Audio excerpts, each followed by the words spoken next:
Xin chào tất cả các bạn nhỏ ở lớp A1. Hôm nay cô sẽ hướng dẫn cho các con làm một món đồ chơi rất là thú vị đấy. Đó là pháo hoa giấy. Để làm được pháo hoa giấy thì chúng mình cần chuẩn bị những nguyên liệu như sau. Đầu tiên là lõi giấy vệ sinh, giấy màu, bóng bay, hồ nước, kéo và cuối cùng là giấy màu cắt vụn. Và bây giờ cô và chúng mình hãy cùng nhau bắt tay vào làm nhé. Đầu tiên, cô lấy giấy màu để trang trí cho thân pháo.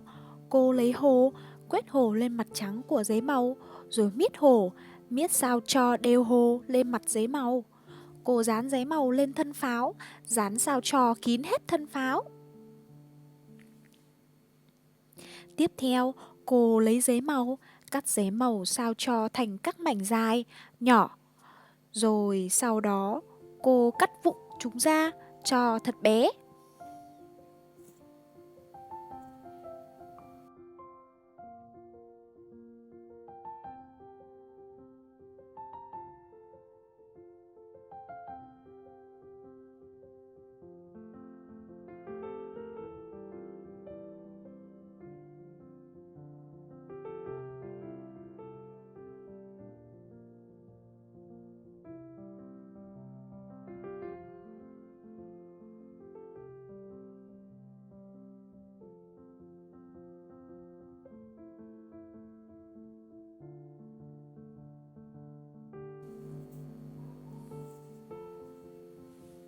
Sau khi cắt xong, cô lấy bóng bay, cô cắt một đầu của bóng bay, đầu còn lại cô sẽ buộc thắt nút.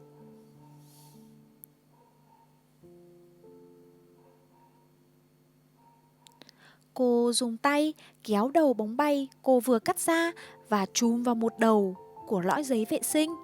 Cuối cùng, cô sử dụng giấy màu cô vừa cắt cho vào phần thân pháo. 1, 2, 3. Ta-da!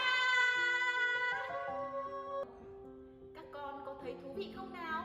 Chúng mình có thể sử dụng pháo hoa giấy trong các buổi tiệc liên hoan sinh nhật để tạo không khí thêm phần vui tươi hơn đấy. Cô chúc các con thực hiện thành công. Chúng mình có thể nhờ bố mẹ chụp ảnh hoặc quay video để chia sẻ với cô và các bạn sản phẩm của chúng mình